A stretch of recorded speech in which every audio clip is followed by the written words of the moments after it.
Welcome back to the Old Bull Young Buck podcast. I'm David Mundy. Hi, Dave. And with me is my undersized friend, Griffin Logue. Hello, mate. Hey, mate. How you going? You just didn't have much for me there, did you? Just undersized, mate. But yeah, I'll go with that. It's all right. It's been the theme of the year, I feel, so I don't want to give up on it now. Big in here, mate. Big in here. Where it counts. Big in here, that's all that matters. How you going? You all right? Going well. Day off yesterday, what'd you do? Yeah, we had the weekend off, so one of my young fellas had a football carnival, so I was 24/7 football yesterday. Goal umpire again? All day. Goal umpire?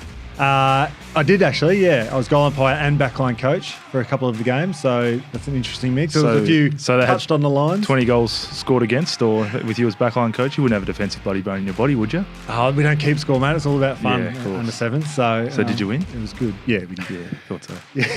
Good on you, Finn. Yeah. How was your weekend, more importantly? How's your body? Good, mate. Getting right for this week? Yeah, just bubble wrap job for me again. So very, it was nice, yeah. I know how you've done it for the last 50 years now, just having a one session a week job. So, no, mate, it's been, body's good, ready to rock and roll, really. I'm just chomping at the bit to get out there. Oh, look at you popping, mate. Got them all going today. So, no, it was pretty relaxing weekend. Didn't do too much. So very good. And last week's pod, reflections, takeaways, Michael Walters. Good. Yeah. What Sunny a star. Too Honey. What a star. Deserves it, doesn't he? It's been a good story. Yes.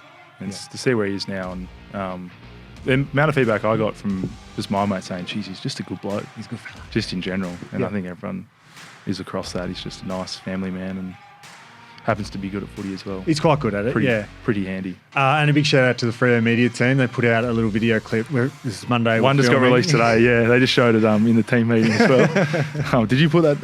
Was Brett in charge of that? Oh, Tommy. Sonny's after you, Tommy. Watch out, mate. Yeah, that was good candy. I don't know if you... It was good to see, though. It was great, yeah. So, anyway, we're pretty excited, pretty nervous about this pod. We're a bit all over the shop this morning, yeah. We worked hard to get this one up and about. So, do you want to introduce our guest and we'll crack in? I will. I'd love to.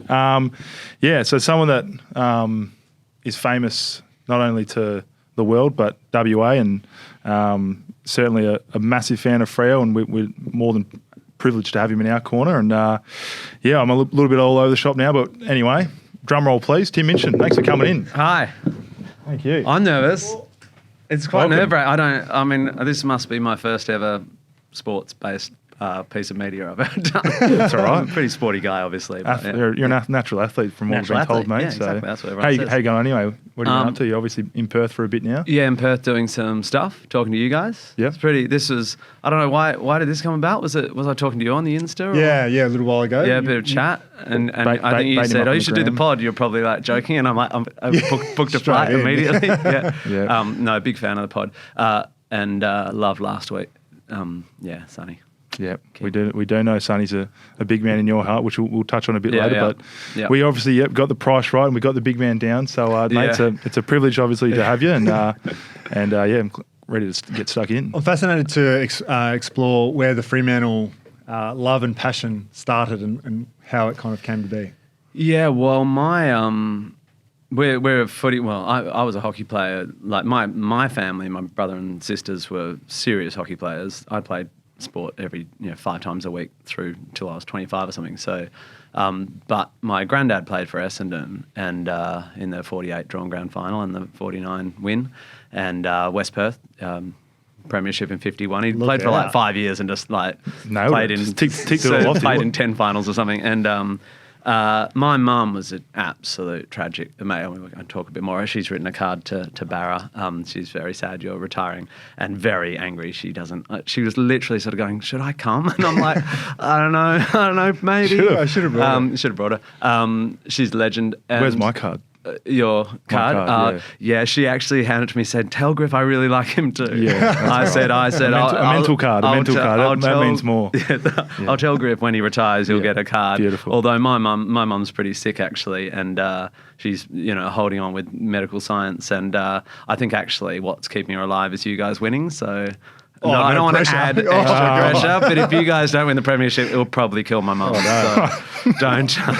So get well, please. Whatever the hell, I don't know what's wrong with you, but and if you don't sign your contract, you'll probably die as well. Yep. Okay, beautiful. But so huge fans, Bombers fan, and when I was growing up. When Eagles came in '87, so I was in year 7, and we sort of went, "Oh, that's a West Australian team. That's exciting." Mum was a bit sort of bitter about them because they made the waffle less important. She was a huge waffle fan, and then we're always Bombers fans. And then when 94 came along, because I'm a fisher, and my mum's a fisher family, which in Freo is kind of big family. My uncle Jim's a muso, he's known around town, and my other uncles own Clancy's, right? And so we're a Clancy's family, and when the Dockers came in 94, we all got together, all the fishers, my uncles and my cousins, and we all just went, we're in. So from day one, we just went, okay, this is our club. And you know that story. When you put your heart and your coin on the Dockers, it's been a hell of a ride and a lot of heartbreak. And but I don't know, you just, the longer you invest in a club, the more you care about them. And as you get older and you're a sports fan, you also get much more circumspect about what fandom means. And I'm much less worried about premierships and stuff. I love the wins. It's about the journey, isn't it? Yeah, I do. And I get that you guys, I think, have to get that in a way that often fans don't really get it, that it's a journey and that you love the ups and you sort of suffer through the downs and, love it. Journey's good, but it would be nice to have a look at the ice cream at some stage. Maybe just a little one. Yeah. A little nibble would be good. So. Yeah, and this year's the year. Yeah, definitely. You put the mustard on us now. Don't blow it now. Yeah, should be life and death. Plan. There's obviously now plenty of reasons, but a few more. Thank you for. We'll take. Yeah, well, maybe. I mean, maybe you need to read it. It might be like sexy or something. I don't know. I might just leave it there for off. Yeah. So you used to live opposite, directly opposite Subi Oval, so you would have. Yeah, 247. You would have had down and had a few pings from the boundary, or is that something that you? Well, we used to break in every now and then, just run around in the middle of the night. But we lived opposite Gate 13, and just on the. I never had any money, so I didn't always get to the games. But the roar was awesome, and the traffic and the obnoxious Eagle supporters, and there were ups and downs. Of actually, a couple of my family members that didn't come to the Dockers, so there has become. Oh, right. There's a rift in so many families. Are they get invited to the big luncheons? Well, it's really? Pretty cool. Yeah, I mean, we get along mostly, but when it comes to footy, you got to be careful. They're just bad people. It's like.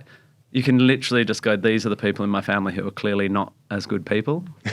That's how you can tell. Yeah, it's really clear. It's just, I'm not saying you don't deserve to come to dinner, but you're just not as nice. But you're not as good a person. You won't get extra cream. No, you're not. You don't get seconds. You sit at a different table. You don't get seconds chance. No, so exactly. I've always found that fascinating being from Victoria, and obviously coming over to WA, there's only 2 teams, and how much it splits families. Yeah. And there's a family of Eagle supporter and there's one diehard Docker, or vice versa. Yeah. And I just love the thought of that dynamic at big family get-togethers or any kind of gathering. Just that one little rift in the whole It's just like family. friends, like one of my best friends in Sydney lives down the road and he's a massive Doggies fan. And it's like, you want to be really cool with the banter and stuff, but when you're playing each other and it's close and you lose, if you've been watching footy for as long as I have, I don't have a sense of humour about it. For a few hours afterwards, I'm like, and we can't watch it together. Yeah. Like, you wouldn't get together. Oh, really? That bad? I wouldn't get together and watch a game with my Doggies fan friend, probably. Or like my manager, who's a dyed-in-the-wool Pies supporter from birth. He just is. You just don't even try and ring him during a game or afterwards if they lose. He's so serious about it. People are serious about it. Right? They are. They can be. So describe Tim Minchin watching the football. Well, at my worst, I get grumpy if we lose, but that's terrible. Yelling I'm on TV. literally a worse dad in the evening. Like, isn't that terrible? I've really had to work on that. I get really grumpy. upset. How grumpy are we talking? Like you're kicking the dog. You're kicking the dog. No, I don't kick the dog. Sonny Walters Minchin is not going to get kicked. But people might think that's a joke. That is my dog's name. In case you think, and this is my Sonny Walters jump. Show, may as well. Yeah. Can you see it? Yeah. Flick the hair up a bit. This is a one of one. One of one. One of one. One In of fact, one. there's a T-shirt as well, which I also own. One of two. I did a great gag when my Bulldogs friend lost a few weeks ago. I walked down and I was wearing this, and I said, "Oh, sorry, bro, that's a bit insensitive." I took the jumper off and I had the T-shirt. I was very smug. You wonder why you can't watch it together, mate. You're about to sever friendships if you keep going along this way. Exactly. But do you guys, because you're professional athletes and part of what you do, I imagine, I'm really interested in this stuff, and I hope I get a chance to ask you guys some questions, because there's lots of ways in which what I do and what you guys do is not that dissimilar, right? But one thing in my industry is that I don't think people get looked after. I don't think artists, when they suddenly get known or, I don't think they get looked after. I think you guys probably get better looked after with psychologists and dealing with being in the paper and how to deal with social media and stuff. I imagine there's a lot of support systems around you. And I think about that a lot because you guys have to find a place for losing and winning, and fans sometimes can't find a place for that.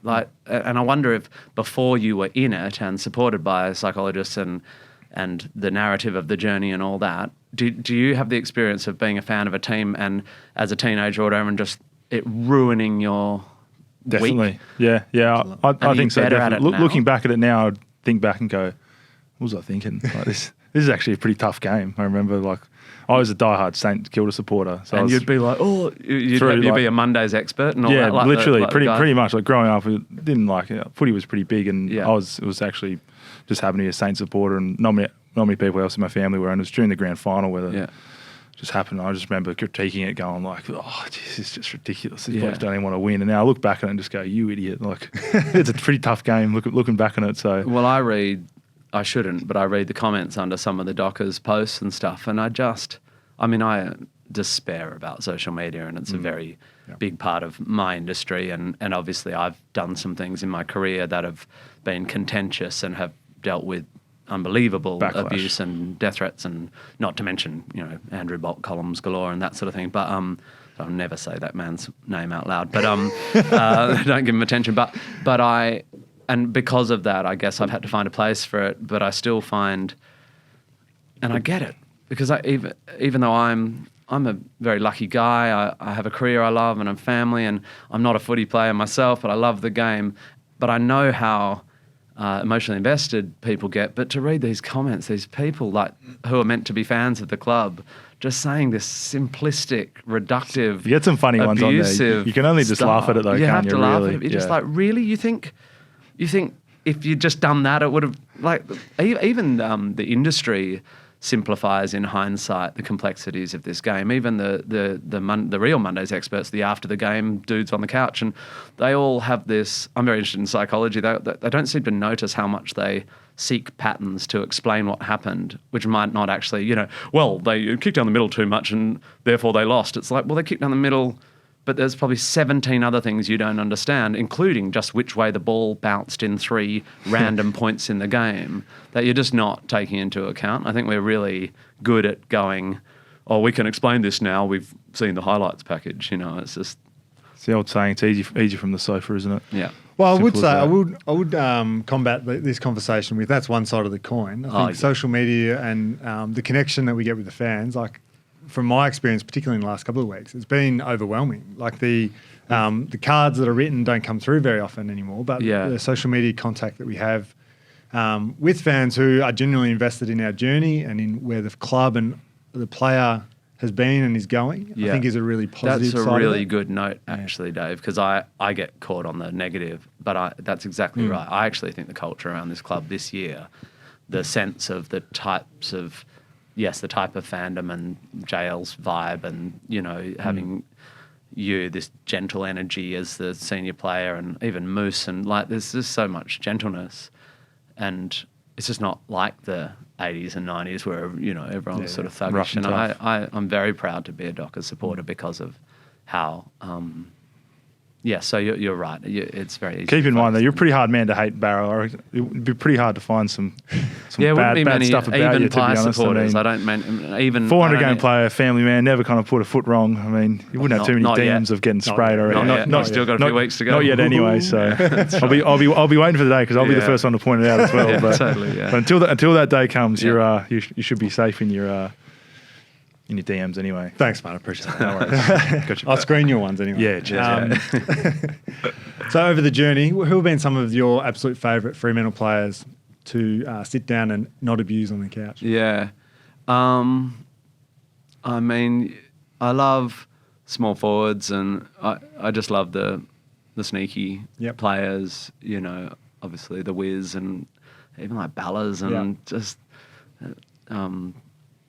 I love, there's something about scrappers who find themselves in the right place all the time and then kick impossible goals. Obviously Sonny, I don't know why I love Sonny so much. I think I'm sort of, there's always an element of irony to anything I do, and I'm sort of like, but I do love him. I love how he holds himself and carries himself as a person. I think he's a beautiful looking player, as in the way he moves. And all you guys are unbelievable in the sort of fluidity of movement. That's why I love the sport. It's such a physically complex type that you need to be. Like you can't just be huge in the upper body, or it's not like American football or whatever, where you have to create these different types. Everyone has to be, well, with the exception of Sean, everyone has to sort of, or Spider Burton. I love Spider. Yeah. But Sonny's just got a beautiful kick and something about left footers. And I don't know. I love him. You mentioned before. I like you guys. Yeah. I like Dave. Everyone likes Barra. I was waiting for I like that, Griff. yeah. I've really enjoyed Griff. Yeah, Griff's a bit of a... Well, you love battlers, so... Yeah, I love a battler. Hey, and I just scrap, like, mate. as I say, I like Scrap little guys. Yeah, exactly. I like small, Yes, Tim's weak. on. Tim's on. I like seeing someone weak act strong. Yeah. There's plenty of that going on. Just pure personality. Yeah, so that's about time for anyway, thanks for coming and appreciate it, mate. Yeah. And you mentioned before, there's clearly a Sonny... I don't know. Should we call it an obsession? No, because I'm going Crush. to meet the guy one day, and I don't want him. He strikes me as someone that might be a little bit like put off. But yes, no, I do like Sonny. I'm interested into the origins of your dog being named Sonny. Well, I didn't mention I've met Pav a few times, and he lives right near my mum, so mum stalks Pav. But I must admit, and I don't want to break Sonny's heart, but my initial pitch to the kids for the dog's name was Matthew Pavlich Minchin. Yeah. And I said, we're going to call the dog Matthew Pavlich. And my son's like, we can't have a dog called Matthew. And I'm like, we're not going to have a dog called Matthew. It's going to be called Matthew Pavlich. As in, Matthew Pavlich! Fetch it back, Matthew Pavlich. And it got seriously rejected by the kids. And then Sonny... Actually, my son came up with Sonny as a dog's name, and I went, well, this is a perfect compromise. I know Sonny. Can I ask what breed it is? It's a Groodle. Which is? It's a golden retriever poodle. Oh, right. Yeah. It sort of looks like you. Picturing, yeah. Very curly hair, and I'm not allergic to it. Oh, beautiful. Yeah, it's great. That's how I describe Griff as a player. He's hypoallergenic. A Groodle. Yeah. I'm a Groodle. Yeah, it doesn't make anyone itchy. I am Groodle. I am good. So how did Pav take that news? I think Pav took it the way Pav takes stuff, which is like, okay. Behind closed doors. Yeah, totally, yeah. No, I see Pav on the beach every now and then down Grant Street when I'm in town. But I think he's all right that I didn't name my dog after him. But you never know. It might have broken him quietly, but he's a tough guy. So. He's a strong man. Speaking of smooth movers, he would have been good to watch. Yeah, he Pav was in his good. day. I mean, I lived in Melbourne during...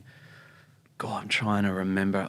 I have a distinct memory of watching Pav pick up the ball. I mean, you would have been there at the G, maybe against North, or pick up 8 or 9 against Carlton. Yeah, well, I remember that. I wasn't there that day, but I just remember him picking it up in the defensive 50 and like running across the whole middle of the ground. Rumour has it he's still running. Yeah, that's right.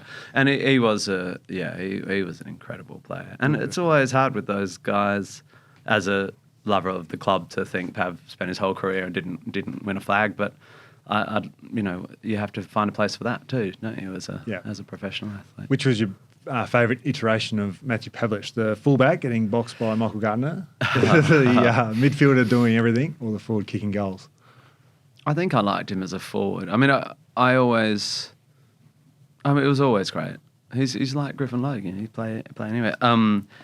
But he was built properly. He's a big unit. Oh, I might use mate. He is I a big love unit. it. He's Tim's a big on. unit. Yeah. I'm like, what am I going to talk about on the podcast? I don't know, but I know that I just have to call Griff small. But the weird thing is, as you guys know, muggles like me, you find it hard to get your head around the size of people. So I think of you guys because of where you stand in across AFL players. You guys are kind of middle-sized to big dudes, but to me you seem about my size. And I knew when you walked in the room I prepared myself for being surprised at what big units you are. Yep. And I did. I was like, shit, Dave's tall. But with Griff, I was like, oh, he's just normal. It's like Like I said, lads. I actually know Sticks and stones. I know Don't your worry about heights. it. I'm a bit statsy, so I know awesome. your heights. You know, it's pretty awkward. How tall's he?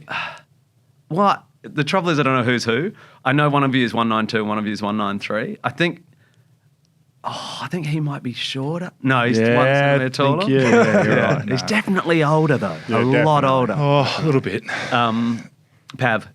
Yeah, I liked him up front. I do. Obviously, having big, strong, tall forwards is something that we've. It's a hard thing. We've not had the Wayne Carey or the Dusty Martin, but we've got these unbelievable. I mean, I love them all. Yeah, they're hard to find, those big fellas. Yeah. Over the journey, there's been 32 Fremantle football jerseys Oh yeah. created. Dave's I've played worn in them all of them. Did you know? That's a true stat. Really? In Maybe every it did. single 32. Yeah, All of them, yeah. You would have There's been seen a few it. retro Yeah. ones come through the last couple of years. Yeah. Impressive. Does any stand out that you particularly liked? I mean, I feel about our original jumper a bit like I do about the song, which is baffled but defensive. As in, I like I love that Freo came out and it was bonkers, right? Red, green, purple, white, anchor, and then. Oh, Eve. I was just like, what is this club?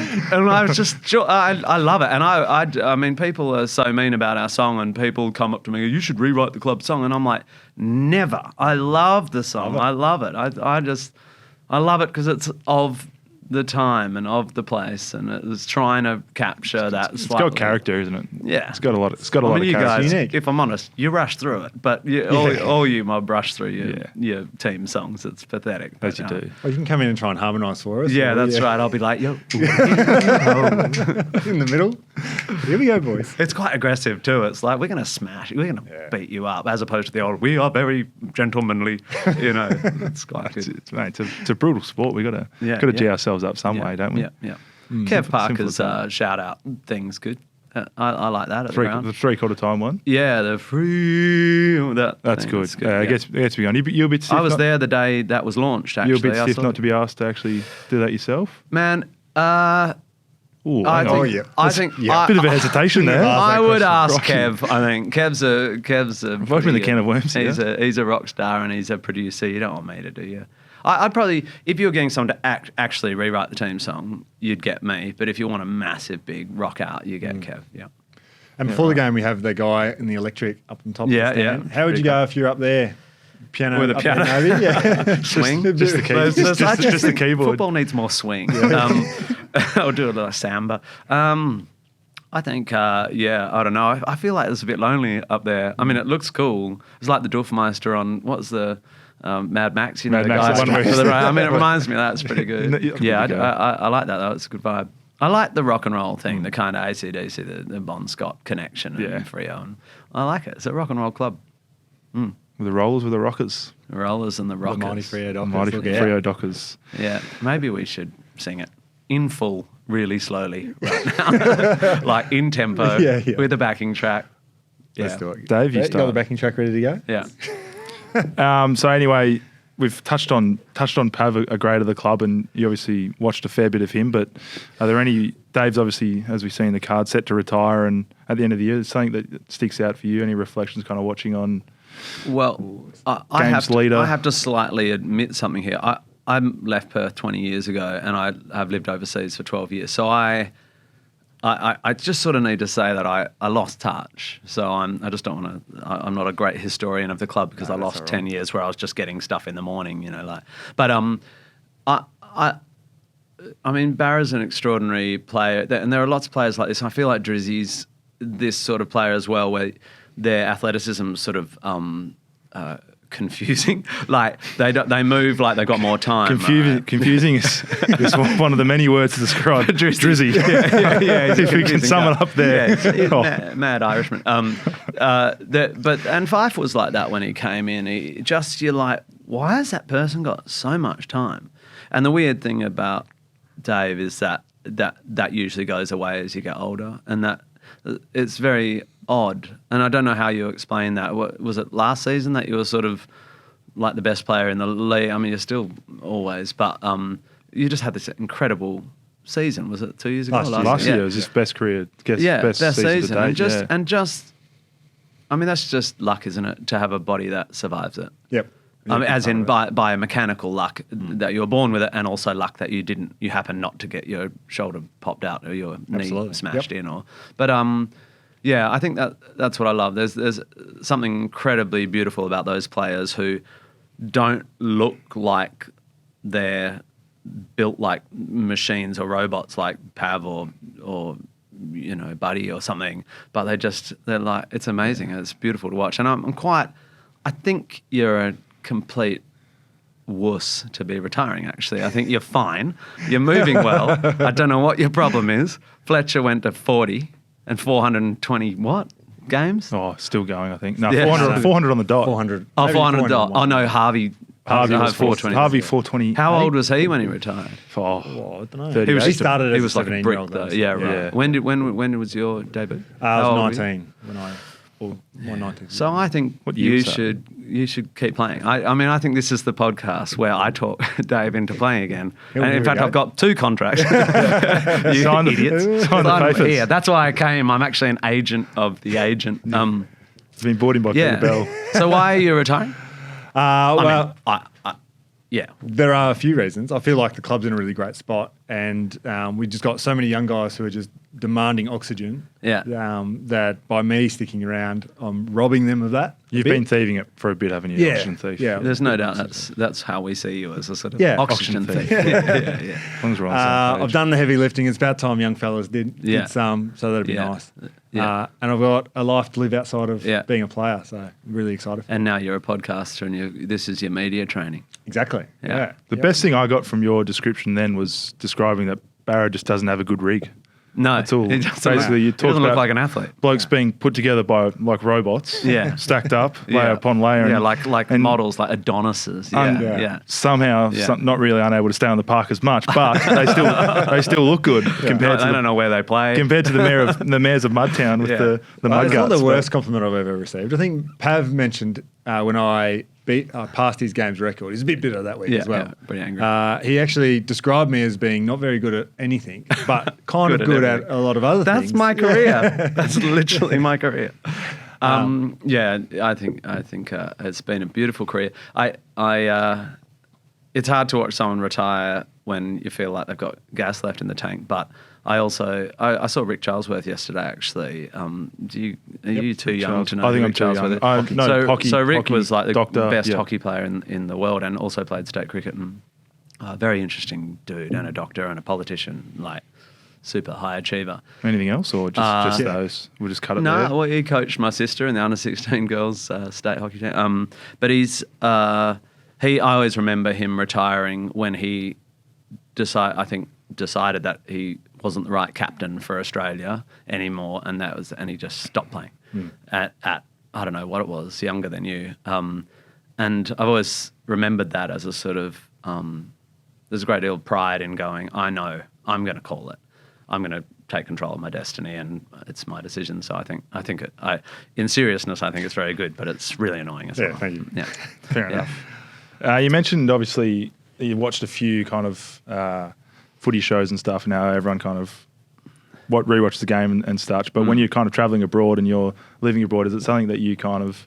Are you that much of you really enjoy footy that much where you do like kind of listening to those shows, you watch other podcasts around footy or watching other games when you're over there? I'm not a big watcher of telly, and I'm not a lover of... the kind of like gags, and I don't love that. I've got my app and I watch the replay, and I'll quite often watch the highlights or the mini, several times. But I don't watch much telly, but in the rare times I'm just at home and have a weekend where I'm not working, I will watch 4 or 5 games. But I, as I say, I only moved back to Australia 5 years ago, and I kind of consciously I was thinking, what are the good things about moving back to Australia? Because it's hard for me to move back because it's not, if I was just following my career, I wouldn't, that's not what I would have done, but I wanted to move back for family and stuff. And I was like, what do I love about living in Australia? And I went, I'm going to get back into footy heavily. So I sort of, that's what I've done, and it's been an absolute joyous part of coming back. Yeah, I love it. But the pundits and because I don't live in WA, I don't read. Mum every now and then will send me an article, but I'm not really into the analysis of the analysis. No. And also I don't like the feeding frenzy and the judgment and stuff. And I think I'm sensitive to that because in my career, you get the same stuff. Critics, having a view on why you do what you do, and you sort of go, you're missing the point. And so I just stay away from it. Well, you moved back 5 years ago, and it's the first finals in 5 years, so it could be a little sign of the times, mate. Maybe hang around a bit more. I'm your mascot. You're a lucky charm. Very Sydney's nice. hopeless for being a Dockers supporter, by the way. When did you last play in Sydney? Anything to do with footy, I think it's... It's true. NRL, But when did you last play at the pre-COVID. G? Yeah. Oh, play at the G. This year we beat Melbourne. No, SCG. Oh, the SCG. Yeah, sorry, not the SCG. Yeah, Switch on. so that is not the G. Yeah, you're right. That was a fair note. Another good note from Dave. Seeing you play. And you played in Canberra, obviously. Yeah, the other day. I reckon last time at the SCG, pre-COVID. Yeah, it was long. I've only played there once, I reckon. Yeah, 5 years ago, my first year. Yeah, it's not easy. Nice ground, though. I might be down in Melbourne the weekend of the 10th and 11th. Here we go. You're going to be there, aren't you? Yeah. I mean, that has to be. You'll have to be in Melbourne. Yeah. From now on, it's after this. Yeah. So beat the Dogs. Touch wood. No dramas. We'll see you in Melbourne. Yeah. Sounds good. So that will be my first live game in a long time. Yeah. Beautiful. When you were overseas, where did you find yourself mostly? So when we left Perth 20 years ago, did 4 years in Melbourne, 8 years in London, 4 years in LA, and now Sydney. Wow. Yeah, it's disruptive. I bet. Yeah. What's Spooky, it like? pretty spooky mix of places, isn't it? Well, it's sort of obvious in my game. I mean, you guess go. so. I sort of broke out as a comedian, but I'm a muso composer actor really that did this thing, and then London for comedy, UK for comedy as the capital of the world, and then I wrote Matilda, and so I had West End musical, and I was spending a bit of time in it. Matilda went to Broadway. I was spending a bit of time there. I did an audition and got into Californication, so suddenly I'm back acting, and then I got asked to write and direct an animated musical in DreamWorks, and I did that for 4 years, and then in that Hollywood story, they shut it down and wasted my 4 years of my life. But so it's a sort of inevitable journey in my. If you start in Perth, first thing you got to do is get out of Perth, which is not easy when you come from a big family like mine, to sort of have the bravery and the self-belief to go, I'm going to go hit the big smoke. I'm going to Melbourne, and then Get chewed up and spat out and just straight right. back. Yeah. Was it a similar kind of process to then leave Melbourne and head over to London? Weirdly, it was easier to leave Melbourne because my big break came in 2005 when you were about 7.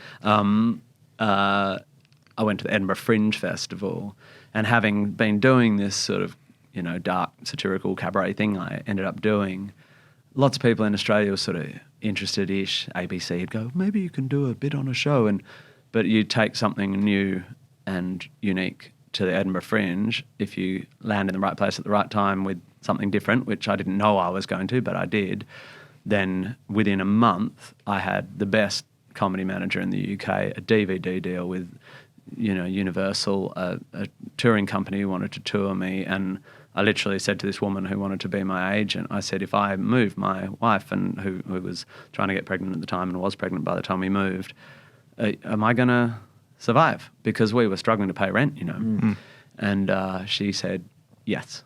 Yeah. I promise you'll be all right. And so it was sort of easier, whereas the Melbourne thing, I just got there and I kind of joined a cover band. I didn't know how to proceed because I didn't have the structure around me. Yeah. Would have been a mind-bending journey, though, that period of time, the Edinburgh Festival and post that, and then the preceding years after that. Yeah, it was. Obviously, you mentioned the meteoric rise of your brand and the way you went about it. Must have been a crazy thing to live through. Yeah, and it was, although at the time it didn't feel too quick. It sort of was exponential in a manageable way. But, well, I don't know. I look back and I don't know how you feel about the beginning of your career, or I'm sort of proud of that guy for keeping his head about him. You know what I mean? Yep. I go, what? Like in 2010, I opened my orchestra show with a symphony orchestra in a 9,000-seat arena in Birmingham. And I wrote material that day and just did it on stage that night for the first time. I was so sort of ballsy in a way that I can't quite remember being. And then I caught a train the next day down to Stratford-upon-Avon and Matilda opened. And it's just all happening. And I just don't remember being particularly bothered by it. And I don't think I could do that anymore. And I think it's because I had worked so hard for so long and I was just so focused on, I've got my chance. You just put your head down and work and make sure you don't let it pass you by. And I don't know what the parallels are like there. I was listening to Sonny last week. I had forgotten about that being sent back to the Swan districts. Yeah. And I remember it now and thinking about his... the way he talked about it was sort of quite moving, but thinking about being put on the mat a bit and having to get up and what he didn't talk about that it made me think about was he would have gone, it's very possible I will work my guts out and still fail. And that's, I don't know if you guys have had, I just think it's pretty gutsy, isn't it? But it really made me go, oh yeah, it's very similar to being an artist. It's not, obviously, but in that there's not many spots. Yep. There's just a lot of people want to be artists and actors and musos and stuff, and most don't manage it for luck and all those things. As an athlete, I think it's probably a bit more it's a bit less arbitrary because if you've got the body and you've got then you can do a certain amount of work and you increase your chances. In the arts, it's a bit of a crap. Is it more of a right place, right time in the arts? Like you mentioned that how you first took off, like it happened to strike gold, but is that what you? I think you so, put it but down I was to, almost 30 and I'd been doing stuff for a long, long time. So I think if you work hard and you have some natural propensity and a lot of it's about humility as well. And I don't think everyone who knows my work would necessarily say I'm particularly humble, but I was never someone that thought I deserved it. Yeah. And I think there's parallels in your industry as well. I always thought if I find an audience for my work, I'll be lucky and blessed, and I'll try and I've always been like, well, great, I've got an audience. What can I give them? What's my obligation is to keep making stuff that people enjoy. That doesn't mean I try and serve my audience, because once you start doing that, you're dead. But I'm like, what can I do that people might like? I think some people grow up going, I'm going to be a star, and when they don't get it, they feel like someone's ripped them off. I never thought I had a right to be an artist. I'm sort of like baffled that I got to do it, really. You mentioned when you're 30, you've been doing it for a few years at that time. When did it's pretty broad, but when did it all start for you in terms of music, acting, performance? Like, is that something that started from a really young age and then you always had a knack for it naturally, or worked your way into it? I don't know how much your audience is interested in this stuff, but I am. I'm trying to bring it back to the parallels, because I am really interested in the parallels. But I loved, I did some school plays in primary school and stuff, and I was a boy soprano, but I wasn't like the lead. I never got the roles in the school plays. I sort of got kicked out of the choir in year 8 for not turning up, and I quit piano after grade 3, and I didn't really believe I was one of the... I had this idea that a lot of my friends went and auditioned for acting school and stuff, and I went, oh, that's special people, like I would know if I was one of them. Yeah. And yet, meanwhile, I was just writing and playing, and I wrote music for theatre back when I was 17 for Midnight Youth Theatre Company, and I was always doing it, but I was a professional musician before I kind of realised I was. I just sort of, because I thought, at some point I'll have to stop doing this and go and get a vocational degree, and I'd always had that in my head, and then suddenly I looked up one day and went, now this is it. And I went, this is it, and I'm probably going to be poor, but I think this is me. I think I'm going to write music and do gigs and, and then pretty much at the moment I thought, all right, come what may, I'm an artist. Then suddenly it flipped, It's like I needed to, at some point, just accept that that's what I was going to do. Quitting music or piano in year 3, how long did you give it up for? Did you throw in the keyboard for? I never took. I eventually went back and did a course at WAPA, like it was a 2-year commercial music diploma. Yep. because I thought I should learn to read, because I was already writing music for theatre then, but I still couldn't read. Right. And I didn't ever learn to read. So I've probably done less piano lessons than you've done driving lessons. I imagine you took a few goes to get your license. One and done, mate. Actually, One and done. Yeah, actually went. It was just last year, right? Went country as well to make sure they're a bit more. Oh, really? A bit more lenient out there. Yeah. Do you come? I don't know. Where do you come? I'm from here. Yeah. But I mean, I know you went to Guildford. Gidgee Oh, Gidgee. Gidgee Gunnup. Oh, really? Yeah. God, yeah. You go to primary school in Gidgee? Parkerville Primary. All right. My folks had a place in York. I spent a bit of time. That's where I did my driving test. Yeah, really? Yeah. Oh, well, no one fails in York. Yeah. You're not even licensed. That wasn't quite yours, northern, but. Northern. Yeah. One thing I'm interested to explore is you talking about the parallels between what we do a bit, but one clear thing that is not the same is we play a team sport. We go out in front of, this year, about 40,000 people every week, which is shout out Purple Army. It's mind-bending to good crowd think so about. far. Gave us top You 4. are rock stars, yeah. Gave us top 4 in the year for average attendances. But in the team environment, almost get a bit swallowed up by the team. They're there to support all of us, the 23 that play on the weekend. And but with what you do, you're sitting out on a stage playing a piano, spotlight on you, and you're by yourself, mostly. With 10,000 more people watching you. Not very often, but it has got there. Yeah. Before I got all weird, yeah. Have you had to do much has that ever been a source of anxiety or performance worry for you? Have you had to go through any process to kind of deal with that? Yeah. I mean, that sort of relates back to what I was saying, that I don't think we look after ourselves very well in our industry. When you get some success as a muso or an actor, everyone's just so like, well, you made it, you're lucky, you're privileged, and you've got nothing to complain about. And those people are all units.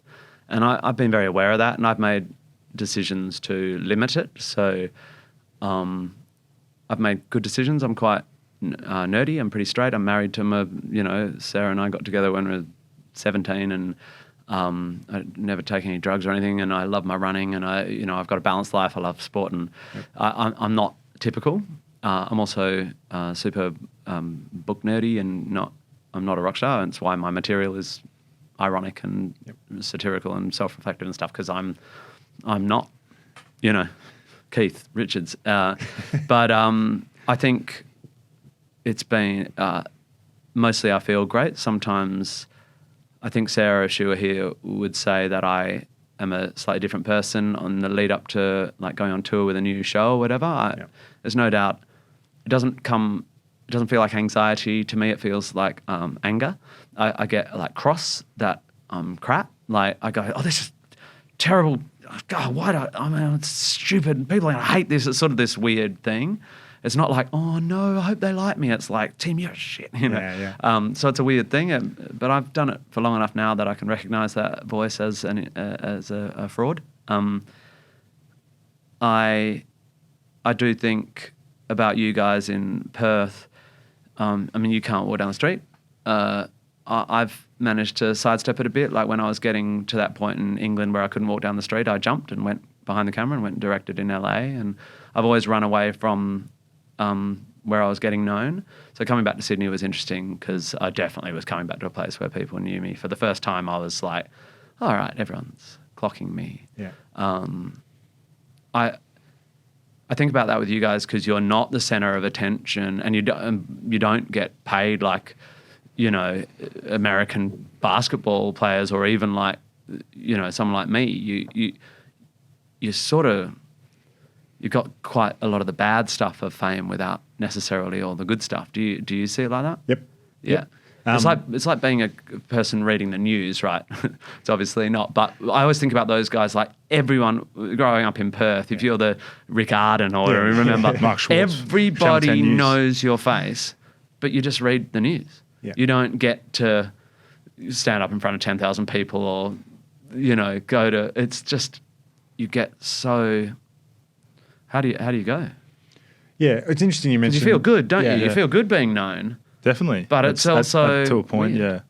It is strange. There's both sides. I'm interested about the angry self voice in your head. I have something very similar, and have developed kind of mechanisms leading into games. You're also angry with me? No. Yes, we hate it. Yeah. Cool. This is an intervention. It's actually a roast session. Okay, great. It's quite cathartic. Yeah, it's nice. Strap yourself in, mate. Yeah. No, but in terms of that negative voice telling me that I'm not good enough anymore, you can't do this and all that kind of stuff, you're a year older and everything, I've developed a few mechanisms leading into games. So it's interesting that... Do you have help developing them? Like, do you have a psychologist giving you sort of CBT sort of... So we've had a few different psychologists in the club over my journey, and they certainly have been a source of help. But I would say that they have been almost an external bit of this is what I'm thinking in terms of how I'm trying to go through it. Yeah, so I'm really interested that you brought a very similar thing up in terms of, and I guess being then on your own and being your show, the Tim Minchin show, and going international and new places and new people, new kind of audiences. Must be a fairly, or could be a very overwhelming kind of experience. Yeah, I think among the many things I'm lucky about, I mean, increasingly, don't you think you realise how lucky you are to just have basic mental health, you know? And I think I'm lucky. I think my temperament's okay for it, but you'd have to be pretty weird to not get a bit shaken by some of it sometimes, especially the negative feedback from, you know, if you do something like I do and write a song about Cardinal Pell, you're going to have the right-wing press come after you, and you know it's coming, but it's amazing how not inoculated I am still. I'm not better. I'm better at not reading, but I'm not better at copying hate or criticism. It just, you know, I watch some of the shit that Sonny and some of the Indigenous players get, and I just want to scream. I do, excuse the swearing. You want to scream. I do wish those guys had just, you know, they're such a minority, those people. I wish they could just not see it and just forget about those idiots. But I can't take that wisdom on myself. If I have someone abusing me and calling me a talentless murder, it still gets in, and it's so ridiculous, you know. But I also think that voice that you have that's self-critical is probably not just self-critical, but slightly furious with yourself or something. Maybe we'll talk about more over a beer when you've won a flag. But it probably keeps you, is why you're such a nice guy, because you've got an internal criticism voice that offsets the rock star crap, you know. So you're probably lovely because something in your voice says, Dave, you're not all that. You know, pull yourself together. And that I've got that. Yeah. And it probably keeps me quite nice. Like I don't have tantrums or shout at people, or, you know, my tours are kind, gentle places with crew who love working on, you know. So I don't know. You take the good with the bad, maybe.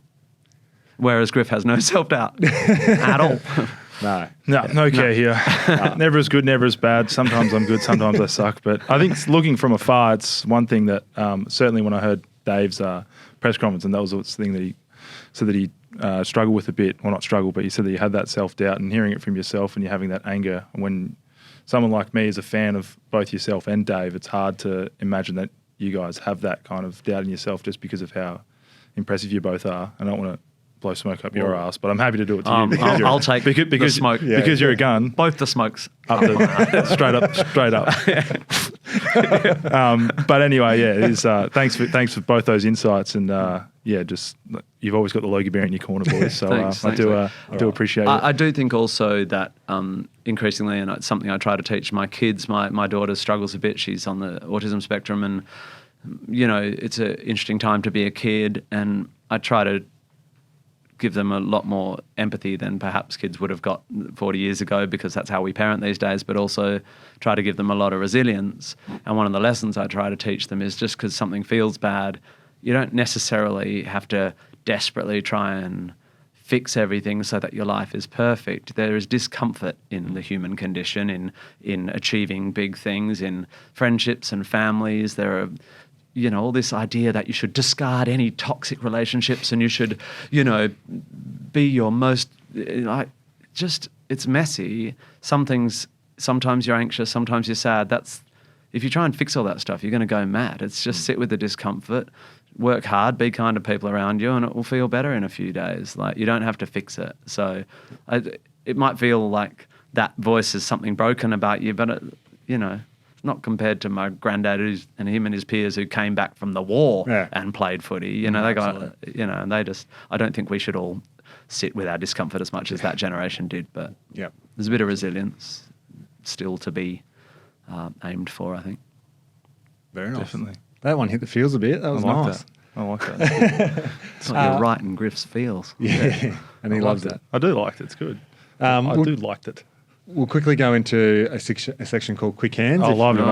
He loves this bit. Yeah, I do like this bit. But you do? I was talking about Dave, but you like it. Oh, yeah. No, I like this bit too, it. except it's mostly like about footy. No. We'll modified it. Yeah. This is a Tim Minchin special. All right, good. Yeah, let's talk about me. We know you suck at footy. It's all right. We don't. I've never played a game of footy.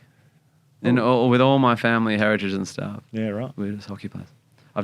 I sometimes dream about playing footy. And I'm always running, and just like my hockey game, I've always been able to run all game, and like the running was the best bit of my game. Not particularly fast, club, but mate. not particularly. Yeah, just like you, not very fast, but all game. And but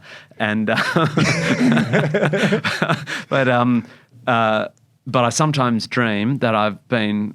I've had a couple of bounces, and I cannot kick more than 10 meters. It's just like my hammies are too short, and that's my recurring football dream.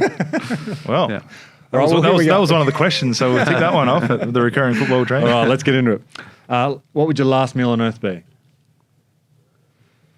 Oh, I should have this as an answer, shouldn't I? I guess it would be like a burger and chips and a big old Shiraz. Tomato sauce in the fridge or pantry? Fridge on the farm, pantry at home. Right. Yeah. Pre-performance rituals or routines? Worked very hard. Not so much worked very hard, but at some point in my career I want to get rid of anything that does not have a causative effect on my performance, because it's superstition, and I am not a superstitious person, and yet we hold on to these stupid ideas. And I thought, I want to be able to walk on stage and do a good show, whatever's happened in the moments before. So I strip back everything. So I don't do any rituals or anything, except I do put makeup on, and that actually is a sort of little moment of meditation, and I have to warm up my voice a bit. So I do just the stuff I need to do, like warming up your legs. Teaspoon of honey at the back of the throat, warm up the voice. So, when I'm on tour, there's a lot of drinking tea, and if I'm absolutely honest, I often have a red wine, so a calming thing, and then a Red Bull, so a down and an up. and actually, if I'm honest, I do my makeup, I do a vocal warm up, I have a red wine to calm me down, a Red Bull to get me up, and often a tequila as I walk on. Then I have a red wine during the second act, and often a tequila. Has there been a day where you've got a minute to just put it all together? Someone's doing your makeup, and it's the Red Bull into the red wine, right, and the tequila. So this is similar to your pre-game, right? Massive, exactly. I was looking at footage of my granddad playing 1949 grand final, and three-quarter time, they're all sitting cross-legged in the middle of the turf eating oranges. 89,000 people sitting on the ground eating oranges. Insane. Coffee of choice, what is it? Oh, a skim flat white. Last text you sent? You don't get a body like this by having full fat milk. Do you, Griff? Yeah, right. Sure. Ordering your steak, how is it cooked? Medium rare, unless it's really marbled, in which case medium. Your first car? Mitsubishi Colt, about which I wrote a poem, which you can see online. Yeah, nice. Favourite venue you've ever performed at? Concert Hall, Royal Albert Hall, London, beautiful. Arena, Manchester. Outdoors, Sydney Opera House steps. Kings Park Royal Botanic Gardens. Kings Park is absolutely beautiful, actually. I've played that a lot over the years with Shakespeare in the Park and then Wazzo, and it's absolutely stunning. Outdoor gigs are tough sound-wise. So. Fair enough. And your most used emoji? Are you an emoji man? Probably laughing. Just because you're just scared people aren't going to get that you're joking, so I just... Squirty tears, love. I'm being funny. It's okay because we're That's laughing. right. That's funny. Touch on the marbled section of the steak. I'm a big fan of steak myself. So what's this go with if it's more marbled? Well, so my brother-in-law, Greg Farnan, who a lot of people at this club have known because he Black used Swan Brewery. Yeah, used to be head chef at Swan Brew. So Greg. So he loves to cook steak, and he explained to me that people always say medium rare because it's sort of seen as a sophisticated thing to do, which is true if it's very lean. And I love a lean, fillet, as the Americans insist on calling it, a fillet, like their culture. Filet. And but if it's really marbled, you've got to melt all that fat. That's what makes it beautiful, and often you need to go medium.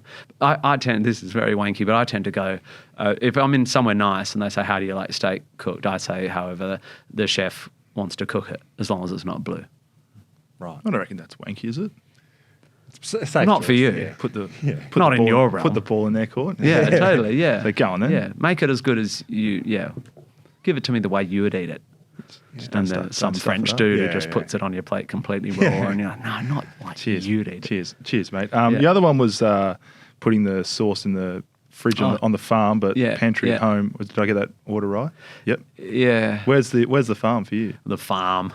Get your gun up. Yeah, so I grew up, my granddad had a place up in Chittering.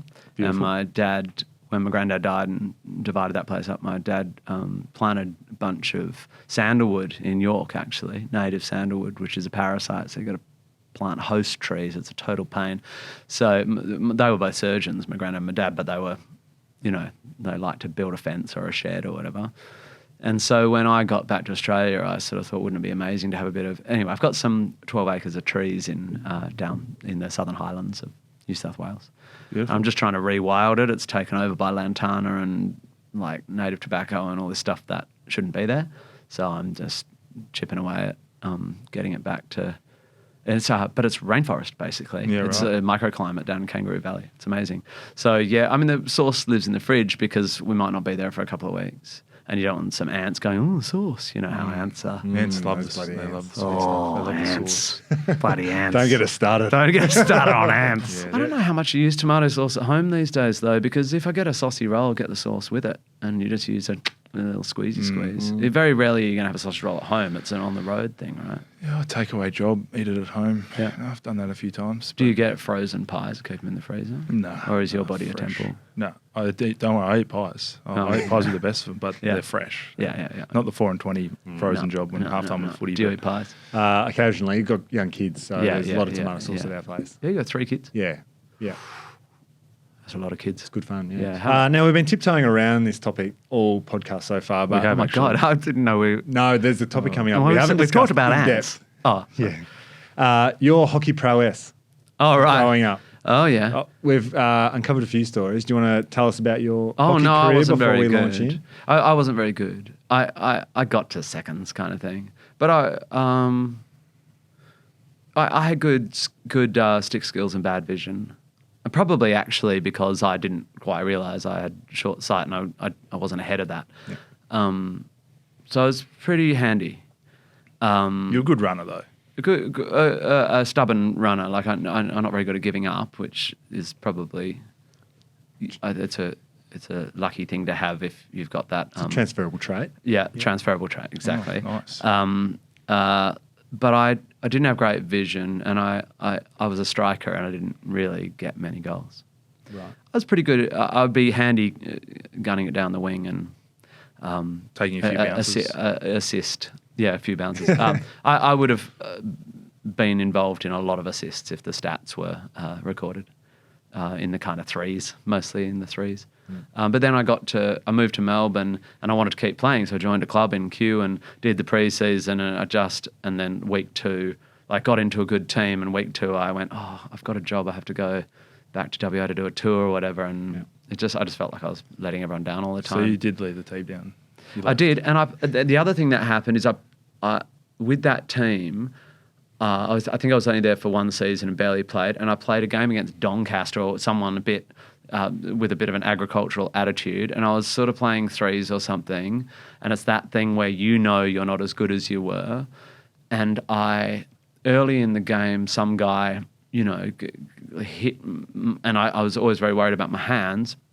I think someone like smacked my hands and I saw red, and I ran across the back of his feet deliberately when he was sprinting after the ball, like brutal. If you do that, when they're running, he went down hard, and the rest of the day, the whole Doncaster team justifiably were just trying to hurt me, and I saw red for the whole, and I was trying to hurt them back. And in hockey, you really freaking hurt each other if you lose your cool.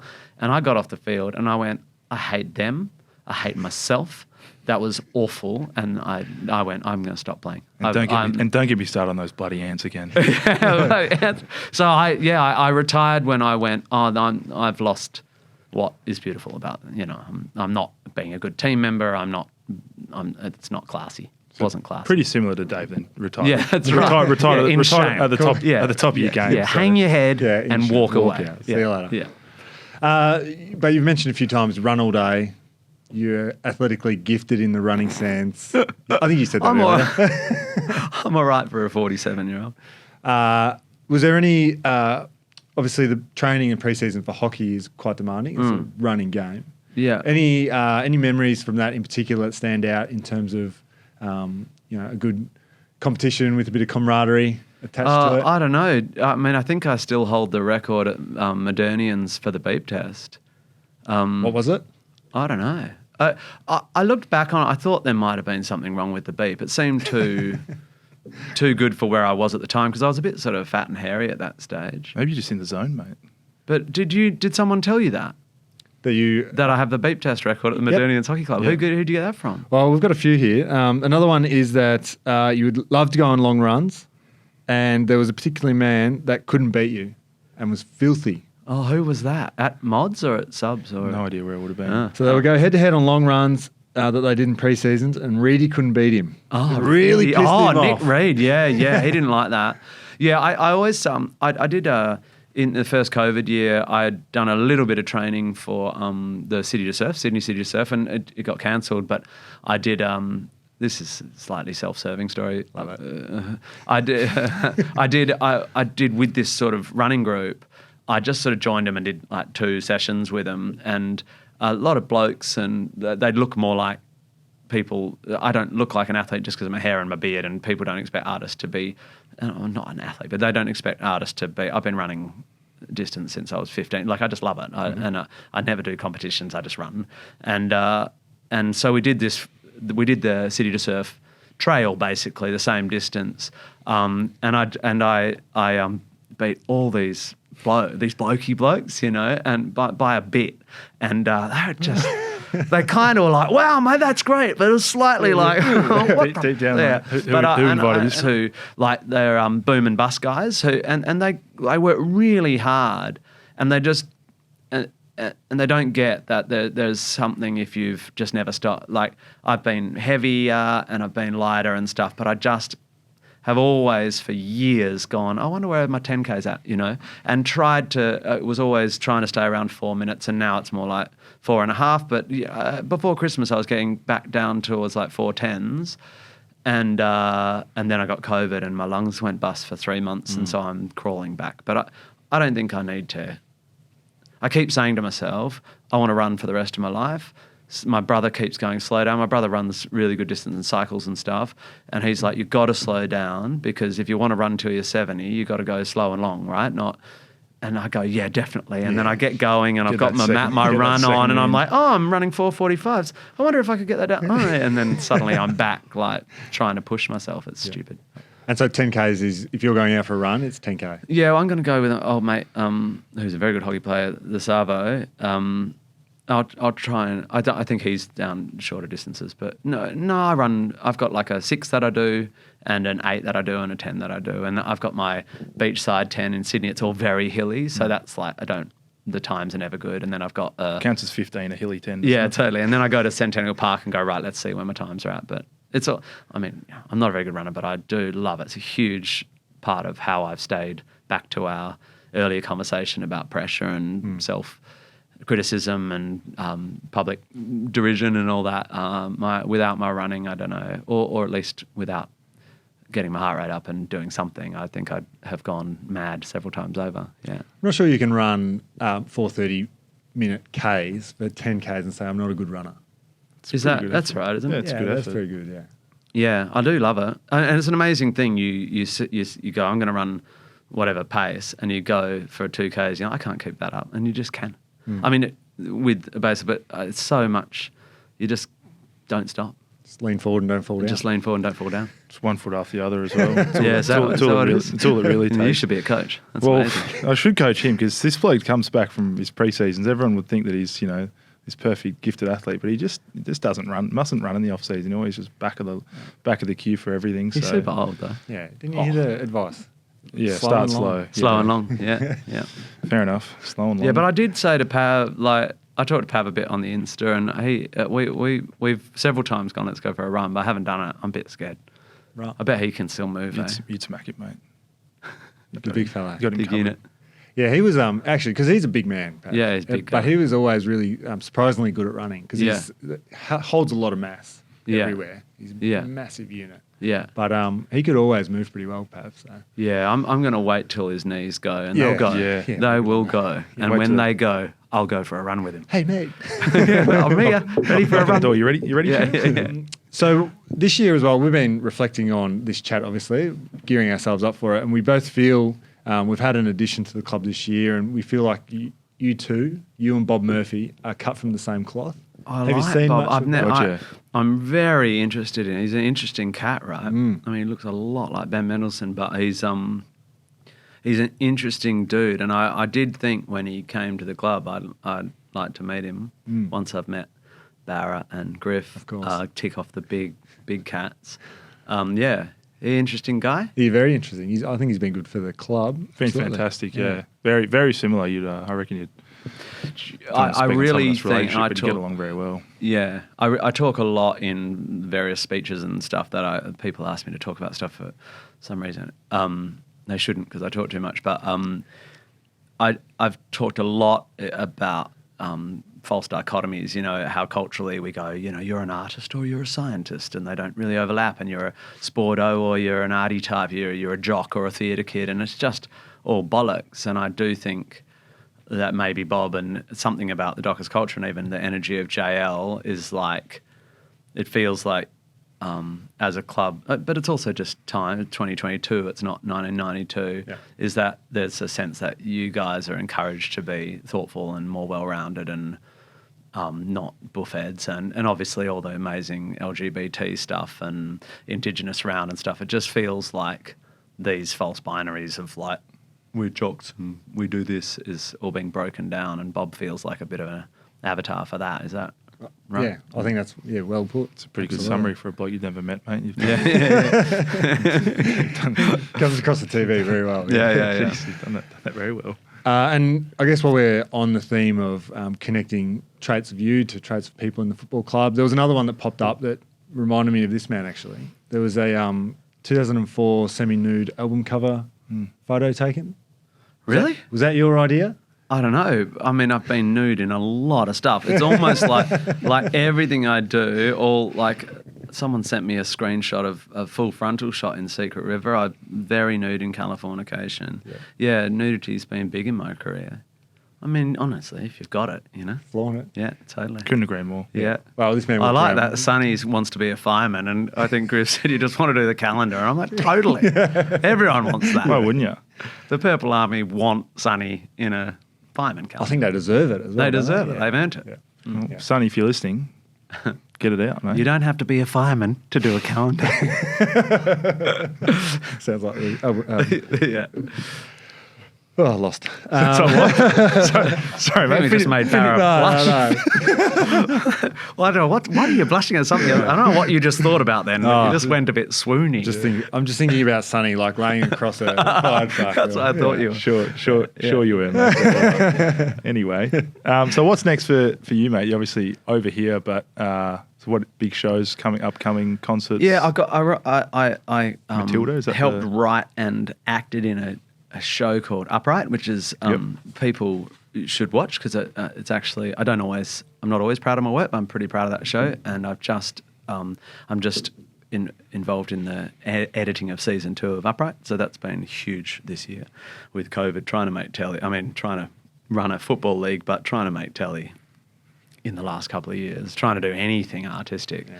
I mean, talk about needing to be resilient. Our industry has been just rooted. But we made this show, and so that's coming out, and I'm about to go into a really media-heavy few months because I've got Matilda, the movie musical, opening the London Film Festival in October. I've got another children's book coming out. I've got Upright 2 coming out in November. I've got my back to a DVD coming out early next year. So stuff goes in cycles. You're writing and creating, you're acting and performing, and then there's the media stuff, and I'm hitting a media cycle. That's why I'm here. You know, I'm pushing my product. Right. The only product I'm pushing here is the Creator.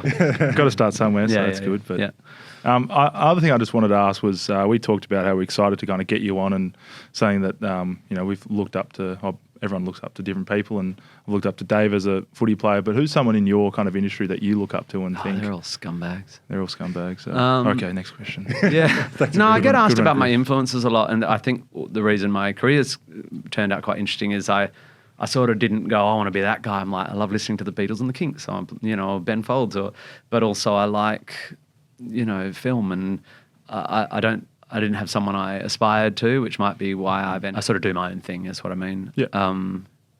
I tend to look up to articulate thinkers. So my heroes, many of whom I've been able to meet, are like, some of the sciencey, nerdy, I do a lot of stuff around religion and stuff, so I've got to meet Old Man Dawkins and, those guys. And then Stephen Fry has become a bit of a friend, and Ian McEwan, the author, is one of my favourite authors, and I've got to meet him. And Emma Thompson, as an actress and creator, has just been in Matilda movie, and so it's quite weird in my career. I've got to meet a lot of these people. Yep. Huge fan and admirer of Salman Rushdie, so I was pretty. I was very, very sad about what happened. But yeah, so thinkers. I have huge admiration for people who can articulate ideas clearly, and it's really what I see as my job as a creative, is to try and find ideas and put them into art. So weirdly, my heroes are sports people and thinkers and stuff, not necessarily musos or comedians. Beautiful. Thanks for that. Yeah, nice. I just wanted to know. That was a good one. Who's yours? You. Oh. Yeah. Well, thank you for that, Tim. I feel like that's been a great podcast. Fantastic. Thank you for your time, mate. It's a pleasure. It's a dream. Love it. Love you guys. Good luck.